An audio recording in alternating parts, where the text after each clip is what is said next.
1300 учасників, які були присутні на тим совєтуванню, то абсолютний рекорд, бо то превозійшло і число нашчевителів по час СФРЮ 80-х років прийшлого віку.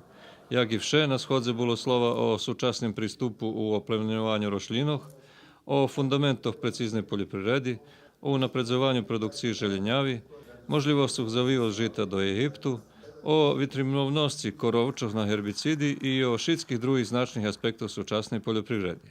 Institut kroz svo svoje poslovanje Institut pre całe svoje isnovanje i djelovanje ma zadatok edukovac poljoprivrednikov i to je jeden z najvekších schodov, kotri podrazumijuje edukaciju.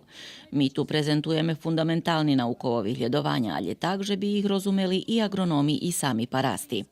Co się dotyka aktualnych sowitów o szacoch, który teraz na poljoch, doktor Vladimir Ačin savjetuje parastom naj ne ponavljaju za prikarmljavanjem žita. Usevi u fazi nicanja 1, 2, 3 lista.